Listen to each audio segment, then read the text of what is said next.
તો આજે હું તમને ભણાવી રહી છું ડીએનએ. ડીએનએની વાત કરીએ તો આપણને ખબર છે કે ભાઈ ન્યુક્લિક એસિડ બે પ્રકારના, બરાબર, ડીએનએ અને આરએનએ. હા, ડીએનએની ફૂલ ફોર્મ કરીએ તો આપણને ખબર જ છે, ડીઓક્સી રિબોઝ ન્યુક્લિક એસિડ. ડીએનએનું ફૂલ ફોર્મ શું થાય? Deoxy ribose nucleic acid. અને આરએનએની વાત કરીએ તો એનું ફૂલ ફોર્મ આપણને ખબર જ છે, રિબોઝ ન્યુક્લિક એસિડ. હવે ધ્યાન રાખજો કે જ્યારે ડીએનએની વાત કરીએ તો સૌપ્રથમ ડીએનએની મતલબ કે ન્યુક્લિક એસિડની વાત કરીએ તો એની શોધ કરી હતી જોહન્સન ફ્રેડરિક મિશર અથવા તો માઇશર. જોહન્સન ફ્રેડરિક માઇશરે સૌપ્રથમ શ્વેતકણના કોષ કેન્દ્રમાં અજ્ઞાત કાર્ય ધરાવતો એસિડિક પદાર્થ જોયો અને એમને શું નામ આપ્યું? ન્યુક્લેઇન. એટલે અહીંયાથી તમારો પહેલો જ ક્વેશ્ચન અરાઇઝ થાય કે સૌપ્રથમ ન્યુક્લેઇન શબ્દ કોને આપ્યો? તો જોહન્સન ફ્રેડરિક માઇશર. બરાબર. બીજી વસ્તુ, જોહન્સન ફ્રેડરિક માઇશર એને જે અભ્યાસ કર્યો હતો એ શાના પર અભ્યાસ કર્યો હતો? શ્વેતકણ. શાના પર અભ્યાસ કર્યો હતો? શ્વેતકણ પર. બરાબર. તો જોહન્સન ફ્રેડરિક માઇશર શ્વેતકણ પર અભ્યાસ કર્યો હતો અને નિર્બળ એસિડિક પદાર્થ જોયો જેને નામ આપ્યું ન્યુક્લેઇન. રાઈટ. હવે આના પરથી ખબર પડી જવી જોઈએ કે જ્યારે શ્વેતકણની વાત આવે તો શ્વેતકણમાં કોષ કેન્દ્ર હોય છે, રક્તકણમાં કોષ કેન્દ્ર હોતું નથી. બરાબર. શ્વેતકણમાં કોષ કેન્દ્ર હોય છે, રક્તકણમાં કોષ કેન્દ્ર હોતું નથી. તો હંમેશા જ્યારે પણ ડીએનએનો અભ્યાસ કરવો હોય તો ડીએનએના અભ્યાસ માટે તમે કોનો ઉપયોગ કરશો? શ્વેતકણ, નહીં કે રક્તકણ. તો ફરી દિમાગમાં યાદ રાખજો કે રક્તકણમાં કોષ કેન્દ્ર હોતું નથી, શ્વેતકણ એમાં કોષ કેન્દ્ર હોય અને જ્યારે કોષ કેન્દ્ર જ્યાં હોય ત્યાં રંગસૂત્ર હોય. બરાબર. ઓકે. ફરી કહું છું, આ ડીએનએ જીનેટિક્સ માટે બહુ જ ઇમ્પોર્ટન્ટ ટોપિક છે. 12થમાં 6થા ચેપ્ટરમાં આવે છે, એટલે બધાને કામ લાગે એવું લેક્ચર છે. રાઈટ. હવે ડીએનએ અને આરએનએ બંનેની વાત કરીએ તો બંને શું છે? પોલીન્યુક્લિયોટાઇડ. શું છે? પોલીન્યુક્લિયોટાઇડ. મતલબ કે બધા બહુ ન્યુક્લિયોટાઇડ જોડાય તો શું બને? પોલીન્યુક્લિયોટાઇડ. હવે આ બધા બહુ ન્યુક્લિયોટાઇડ બનશે કેવી રીતે? તો જ્યારે આપણે ન્યુક્લિયોટાઇડની વાત કરીએ તો ન્યુક્લિયોટાઇડ એની રચનામાં 3 વસ્તુ હોય. પહેલું પેન્ટોઝ શર્કરા, બીજું નાઇટ્રોજન બેઝ અને ત્રીજું phosphoric acid, that is phosphate. Phosphoric acid અથવા ફોસ્ફેટ. બરાબર. તો ન્યુક્લિયોટાઇડની રચનામાં કેટલી વસ્તુ હોય? આ 3 યાદ રાખવાનું: પેન્ટોઝ શર્કરા, નાઇટ્રોજન બેઝ અને ફોસ્ફરસ.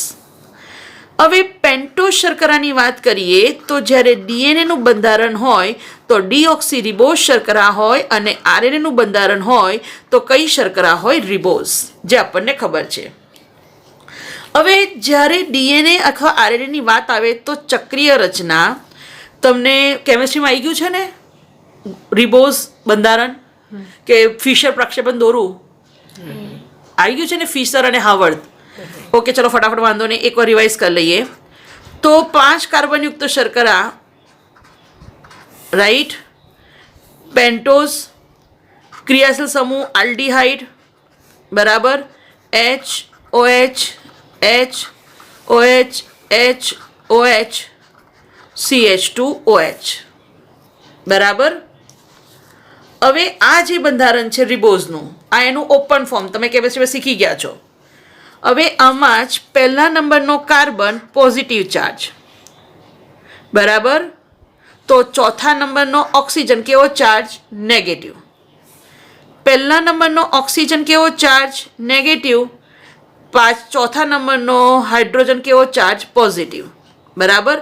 એટલે શું થશે કે પોઝિટિવ નેગેટિવને આકર્ષે ને નેગેટિવ પોઝિટિવને. અહીંયા અલગ કલર યુઝ કરું છું કે આ નેગેટિવ તો આ પોઝિટિવ. બરાબર. ઓકે. હવે શું થશે? આની ચક્રીય રચના ધ્યાન રાખજો કે જસ્ટ લાઈક આ સેમ છે તો પહેલા અને ચોથા વચ્ચે બંધ બન્યો. પહેલા અને ચોથા વચ્ચે. બરાબર. હવે જો આ ઓક્સિજન આને આકર્ષે એટલે શું બનશે ખબર છે? તો 1 2 3 4 5. બરાબર. તો જુઓ પહેલો અને ચોથો આ જે પર્પલ દોર્યું છે ને તો પહેલા અને ચોથા વચ્ચે બંધ બનશે પર્પલ. બરાબર. ઓક્સિજન દ્વારા. તો જુઓ પહેલા અને ચોથા વચ્ચે બંધ બની ગયો. બની ગયો. ક્લિયર? બરાબર. ચલો પછી ગ્રીન કલર જુઓ. આ ઓક્સિજન આ હાઇડ્રોજનને આકર્ષશે એટલે પહેલા પર OH. બરાબર.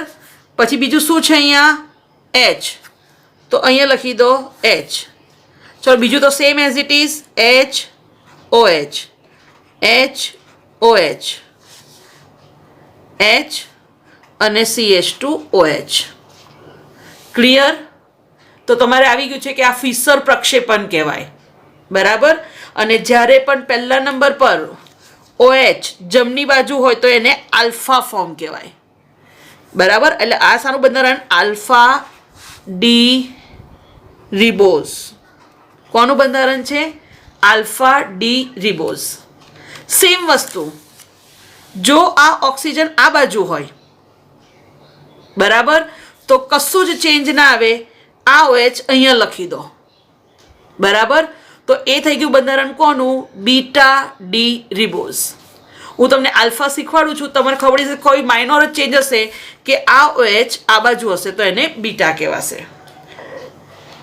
હવે વાત કરીએ આગળ. તો આ જે રચના છે એમાં જે જમણી બાજુ છે એ નીચે આવે. જો મેં ડબલ ટિક કર્યું છે જમણી બાજુ ક્યાં આવે? નીચે. બરાબર. તો જુઓ આ પહેલો કાર્બન આ જમણી બાજુ નીચે OH. બીજું જમણી બાજુ નીચે OH. ત્રીજો કાર્બન જમણી બાજુ નીચે OH. ચોથા પર આ એક જ છે વસ્તુ H અને પાંચમું CH2OH. ક્લિયર? બરાબર. હવે વાત કરો બાકી ડાબા બાજુની. ડાબી બાજુ ઉપર તો પહેલા નંબર પર H, બીજા પર H, ત્રીજા પર H. બરાબર. અને ચોથું થઈ ગયું. ક્લિયર?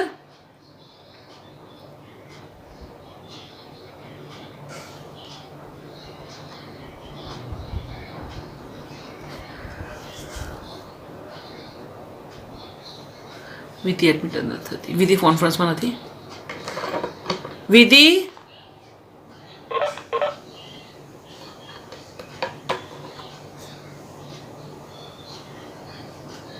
જે લોકો લેટ આવ્યા બેટા કાલથી વહેલા આવો. દિવ્યેશ ભણવાનું બગડે છે બેટા અને આ મોસ્ટ ઇમ્પોર્ટન્ટ ટોપિક છે. બરાબર. ઓકે. તો આ જે વાત થઈ ગઈ ખ્યાલ આવી ગયો? SCC. બરાબર. તો આ જે સ્ટ્રક્ચર બનશે એ કયું બનશે? Alpha D ribose. બરાબર. હવે તમને ખબર છે કે ભાઈ આ જ બંધારણ કોઈ જ ચેન્જ નહીં. જો હું દોરું છું ફરી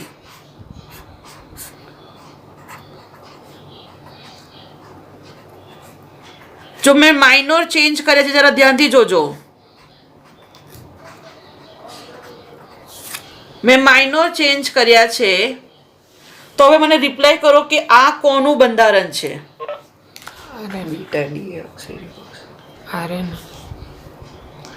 કરેક્ટ કીર્તન. Very nice. ચલો મને એક કરેક્ટ આન્સર મળ્યો છે. Very nice Vaishvi. Deoxy ribose. Very good. Very nice બચ્ચા. તો આ છે બીટા ડી ઓક્સી રિબોઝ. કેવી રીતે ખબર પડી? ફર્સ્ટ પર OH અને સેકન્ડ પર HH. વેરી નાઇસ આયુષ, ખબર પડી ગઈ? Okay, well done. તો આ થયું બંધારણ શર્કરાનું, બરાબર. તો રિબોઝ અને ડીઓક્સી રિબોઝ બંને શર્કરાની ચક્રીય રચના ધ્યાન રાખજો. ક્લિયર અહીંયા સુધીનું? બરાબર. ચલો હવે આગળ જઈએ. તો આટલું ક્લિયર, બંનેના બંધારણ તમને આવડશે. DNA અને RNA બંનેમાં હંમેશા કઈ શર્કરા હોય યાદ રાખજો, મતલબ કે બીટા ફોર્મ હોય. કયું ફોર્મ હોય? બીટા, OH ઉપર અને H નીચે. આ વસ્તુ ધ્યાન રાખવાનું છે, બરાબર. ચલો હવે બીજી વાત આવશે, નાઇટ્રોજન બેઝ. હવે નાઇટ્રોજન બેઝ આપણને ખબર છે કે બે પ્રકારે હોય, પ્યુરિન અને પિરિમિડિન, બરાબર. પ્યુરિનની વાત આવે તો એના બંધારણમાં આવે A અને G. પિરિમિડિનમાં આવે CTU. ચલો રિપ્લાય મી ફાસ્ટ. DNA ના બંધારણમાં કોણ નથી હોતું? યુરેસિલ. વેરી નાઇસ અને વેરી ગુડ. RNA ના બંધારણમાં શું નથી હોતું? T. Very good, very nice. ચલો બરાબર. તો હવે એમ આપણે આગળ જઈએ. Very nice. ઓકે, તો આ વસ્તુ હંમેશા 100% યાદ રાખવાનું કે DNA માં યુરેસિલ હોતો નથી, RNA માં થાઇમિન હોતો નથી, બરાબર. DNA માં યુરેસિલ હોતો નથી, RNA માં થાઇમિન હોતો નથી. તો હવે હું તમને આ જે શીખવાડી છું એ ચક્રીય રચના નાઇટ્રોજન બેઝની શીખવાડું છું, બરાબર. ઓકે,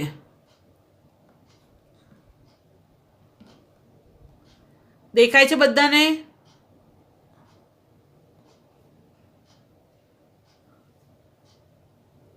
ઓકે, પ્રાચી દેખાય છે. મને એમ કે મોટું થાય પણ નથી થતું. એટલે તમારું શું? હા, આમાં નહીં થાય. ડબલ ક્લિક કરો નહીં થતું? લોક અનલોક થાય છે, નથી થતું.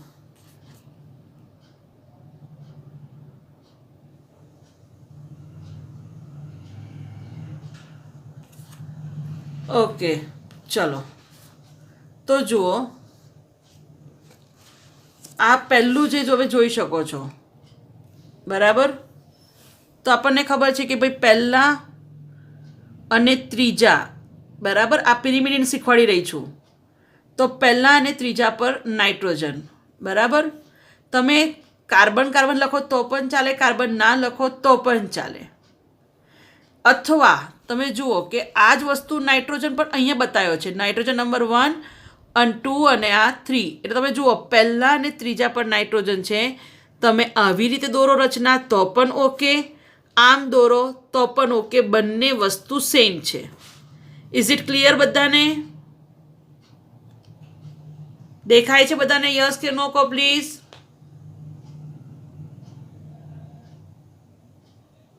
હેલો,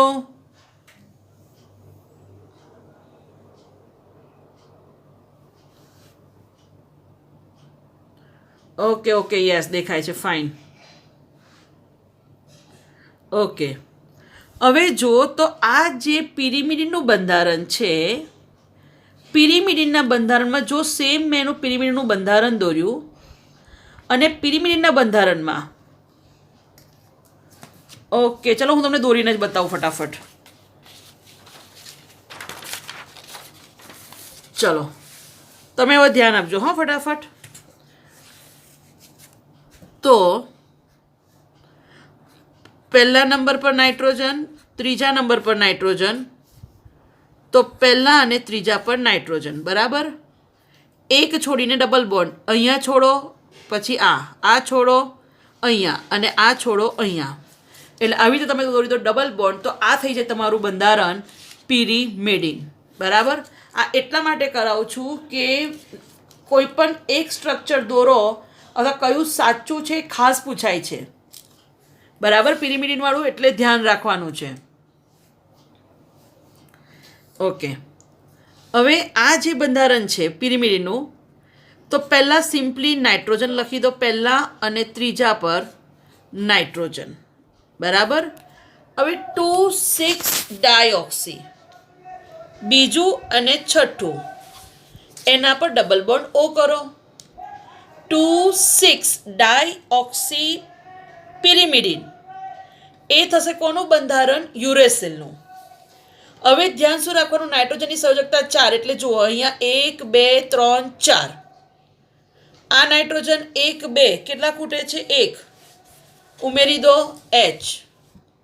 ચલો અહીંયા 1 2 3 4, ઓકે, ડન. આ નાઇટ્રોજન જુઓ 1 2 કેટલી ખૂટે સંયોજકતા? 1, H ઉમેરો. ચલો આ કાર્બન 1 2, અહીંયા ડબલ બોન્ડ કરી દો, 1 2 3 4 એટલે H, અને અહીંયા પણ H. તો ધ્યાન રાખવાનું, સંયોજકતા ખાસ ચેક કરજો.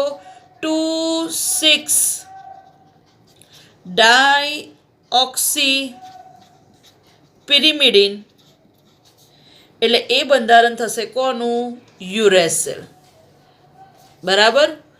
તો સ્ટ્રક્ચર ખાસ પૂછાય છે, ધ્યાન રાખજો, ભૂલ ના થાય, પૂછાઈ શકે છે યુરેસિલનું બંધારણ. સેમ એવું જ આ જ સ્ટ્રક્ચરમાં 5મા નંબર પર તમે CH3 એડ કરી દો. 5-મિથાઇલ યુરેસિલ, 5-મિથાઇલ યુરેસિલ કરો તો કોનું બંધારણ થાય? કહેશો મને જરા? Correct, thymine. Very good, very nice, બરાબર. તો 5-મિથાઇલ યુરેસિલ એટલે કોનું બંધારણ? થાઇમીન. ક્લિયર? ઓકે. હવે એવું જ પહેલા અને 5મા પર, અરે પહેલા અને ત્રીજા પર નાઇટ્રોજન, બરાબર. હવે સાંભળો, 2-ઓક્સી અને 6-એમિનો, 2-ઓક્સી 6-એમિનો પિરિમિડિન, એ બંધારણ છે કોનું? Cytosine, right. સંયોજકતા ખાસ ધ્યાન રાખજો, સંયોજકતા કાઉન્ટ કરજો, નહીં તો ત્યાં જ ભૂલ પડે છે, ત્યાં જ કન્ફ્યુઝ કરે છે. એટલે આ વસ્તુ એક ક્લિયર હોવી જોઈએ કે યુરેસિલ કોને કહેવાય, થાઇમીન કોને કહેવાય, અને સાઇટોસિન, તો આગળના સ્ટ્રક્ચર યાદ રહી જશે, બરાબર. આજે હું 3 શીખવાડું છું, બાકીના 2 સ્ટ્રક્ચર આવતીકાલે શીખવાડીશ, એટલે ભેગું ના થાય, બિકોઝ એને યાદ રાખવાનું છે, બરાબર. ઓકે, ચલો. તો આ પતી ગઈ વાત આની પેન્ટોસ શર્કરા અને નાઇટ્રોજન બેઝ.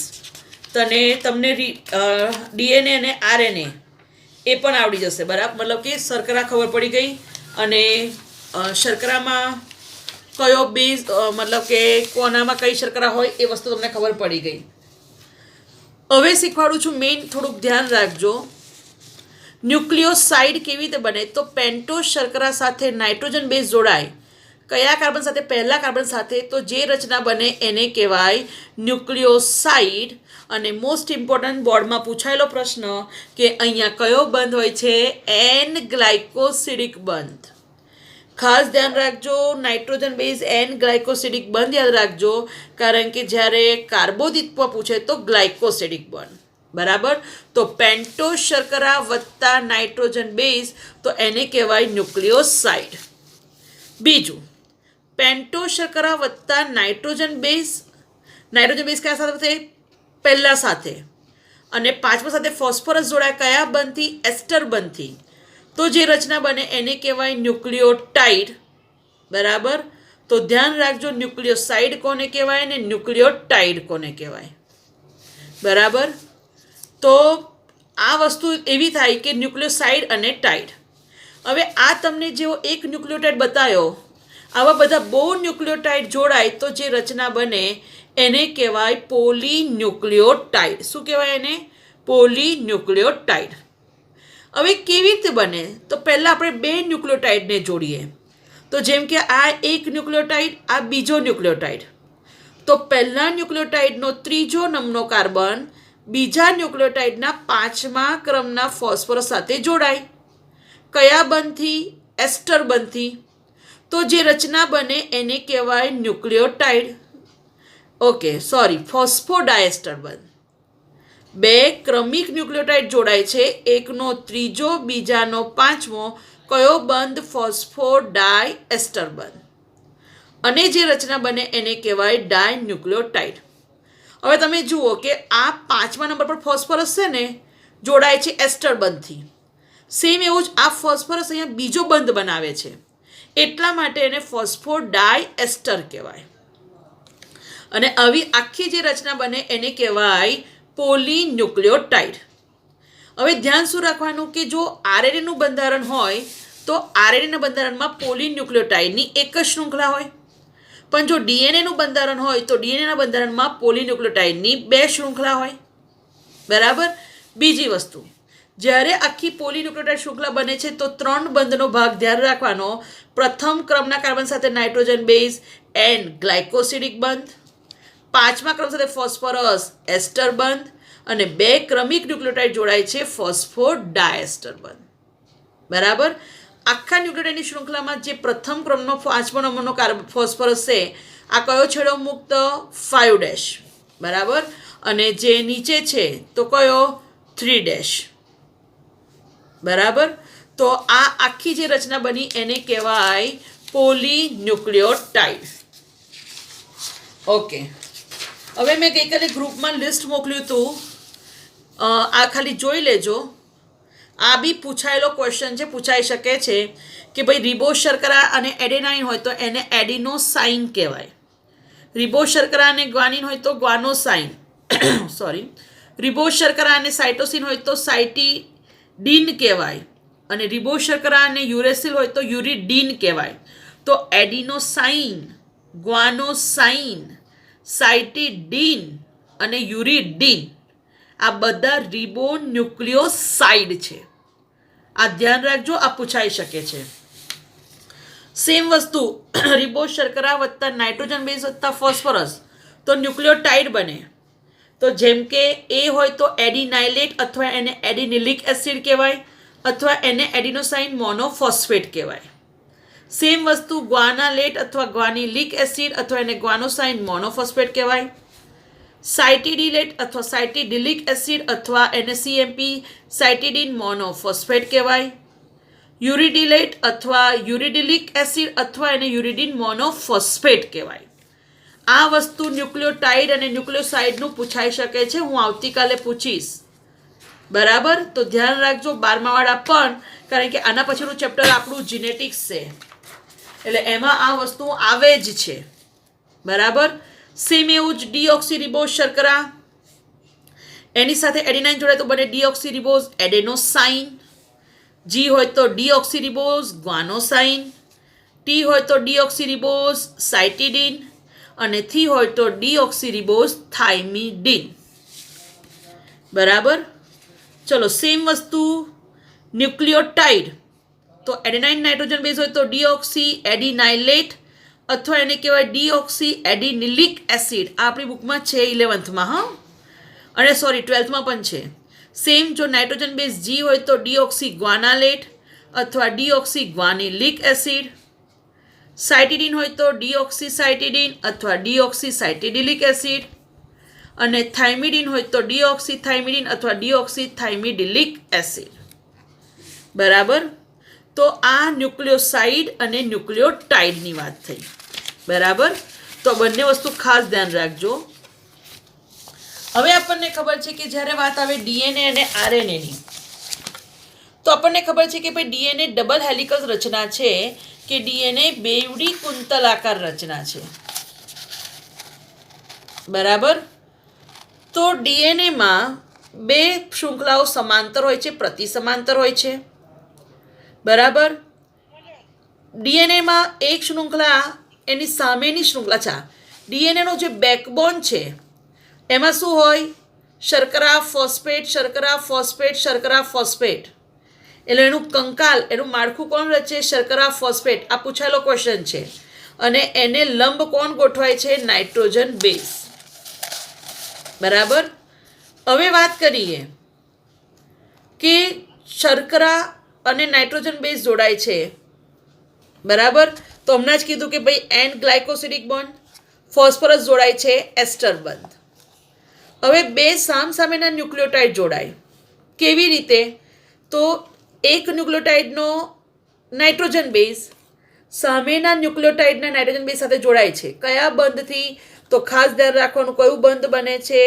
હાઇડ્રોજન બંધ. હાઇડ્રોજન બંધ કોની કોની વચ્ચે બને? તો આપણને ખબર છે કે બે સામસામેની શૃંખલાઓ જોડાય છે. એકનો એ તો સામેનો ટી, એકનો જી તો સામેનો સી. બરાબર. જેને આપણે ચારગાફનો નિયમ કહીએ છીએ. આ પણ પૂછાય છે. એ બરાબર ટી અને જી ટ્રિપલ બોન્ડ સી. બરાબર. હવે ડીએનએની વાત કરીએ તો અહીંયાથી સ્ટાર્ટ કરીએ તો અહીંયા એક કુંતલ થાય, અથવા જો તમે અહીંયાથી સ્ટાર્ટ કરો તો અહીંયા એક કુંતલ થાય. ખબર પડે છે? આ એક કુંતલ ના કહેવાય, આ તો તમને ઉપર ઉપર છે એટલે 3D ઇમેજ એવું દેખાય છે. બાકી એક્ઝેક્ટલી તમે જોવા જાઓ તો આ આવું હોય. એટલે આપણે 3D ઇમેજ જોઈએ તો આપણને ખબર પડે. એમ કહેવાનો મતલબ એવો છે. આ તમને અહીંયા ઓવરલેપિંગ લાગે પણ અહીંયા ક્રોસ થતું નથી. એટલે આખી કુંતલ તો જ્યાંથી સ્ટાર્ટ થઈને એ લોકેશન પર આવે ત્યારે એનું એક કુંતલ પૂરું થાય. ડીએનએની વાત કરીએ તો આ એક કુંતલ છે. એક કુંતલની લંબાઈ છે 34 એંગસ્ટ્રોમ. એક કુંતલમાં 10 બેઝ પેર છે અને બે બેઝ પેર વચ્ચેનું અંતર છે 3.4 એંગસ્ટ્રોમ. બરાબર. આ ખાસ પૂછાય છે. ડીએનએનો વ્યાસ છે 20 એંગસ્ટ્રોમ.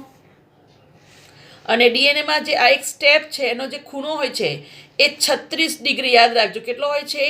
36 ડિગ્રી. બરાબર. આમાંથી ક્વેશ્ચન્સ ખાસ પૂછાય છે. આજે તમે તૈયાર કરજો, કાલે હું તમને ક્વેશ્ચન્સ પૂછીશ. બરાબર. હવે જુઓ ડીએનએની આ બે શૃંખલા તમે જોઈ શકો છો કે બે શૃંખલા પ્રતિ સમાંતર છે. દેખાય છે? એક સીધી તો બીજી ઊંધી. બરાબર. કેવી હોય છે શૃંખલા? પ્રતિ સમાંતર. એટલે જ્યારે મેં તમને સેમ આ જ કલર અહીંયા પર્પલ અને ઓરેન્જ અહીંયા પણ યુઝ કર્યો છે, સેમ અહીંયા યુઝ કર્યો છે. તો આ એક શૃંખલા, એનો આ 5 ડેશ છેડો, તો આ કયો થયો? 3 ડેશ. આનો 3 ડેશ, તો આનો કયો થયો? 5 ડેશ. તો બે શૃંખલા કેવી છે? પ્રતિ સમાંતર. બરાબર. અને આ જે છે આને એક બેઝ પેર કહેવાય. તમે જોઈ શકો છો કે મેં અહીંયા કેટલી બેઝ પેર બતાવી છે? 3 બેઝ પેર. અને એ જોડાય છે કયા બંધથી? હાઇડ્રોજન બંધથી. કયા બંધથી જોડાય છે? હાઇડ્રોજન બંધથી. ક્લિયર? તો આ મોટા ભાગનું તમે ધ્યાન રાખજો. ડીએનએ ને આરએનએની વાત આવે છે. ઓકે. હવે આ થોડી એડિશનલ વાત છે પણ એમાં તમને કહી દઉં કે ડીએનએ એની શોધ કરી હતી ન્યુક્લિક એસિડની. મેં હમણાં જ કીધું કે માઇશર. શબ્દ આપ્યો તો કોને? ઝેચેરિસ. ડીએનએનો અભ્યાસ એક્સરે ક્રિસ્ટલોગ્રાફીની મદદથી કોને કર્યો? વિલ્કિન્સ અને ફ્રેન્કલિન. બેવડી કુંતલાકાર રચના આપી વોટસન અને ક્રિક. એના માટે એમને નોબેલ પારિતોષિક મળ્યું હતું.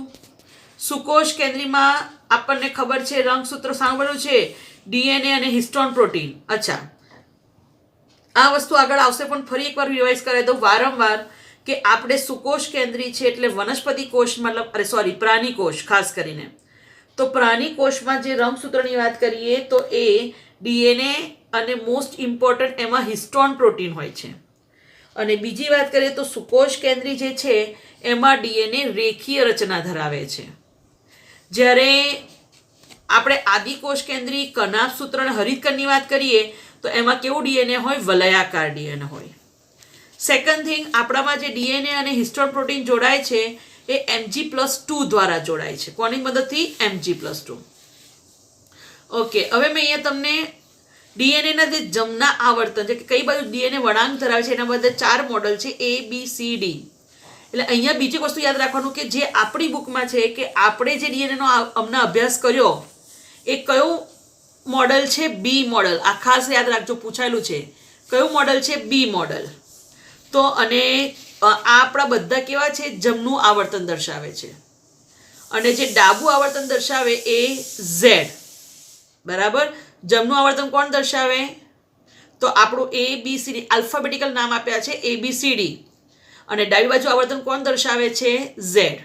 બરાબર. અને અહીંયા આ બધા કુંતલની લંબાઈ આપેલી છે. બરાબર, તમને આ ફોટોગ્રાફ મોકલેલો જ છે. ન્યૂ 12th ને નથી મોકલ્યો, હું આજે મોકલી દઉં છું. આ બધું 11thનું છે, પણ 12thમાં પણ જીનેટિક્સમાં બધી જ વસ્તુ આવે છે. એટલીસ્ટ બી ફોર્મ તો આપણું જે છે આવડવું જ જોઈએ કે કુંતલની લંબાઈ 34 એંગસ્ટ્રોમ, એક કુંતલમાં કેટલા બેઝ પેર? 10 બેઝ પેર, બે બેઝ પેર વચ્ચેનું અંતર 3.4 એંગસ્ટ્રોમ અને એનો વ્યાસ 20 એંગસ્ટ્રોમ. બરાબર, તો આ પત્યું DNA. હોપ સો તમને સમજમાં આવ્યું હશે.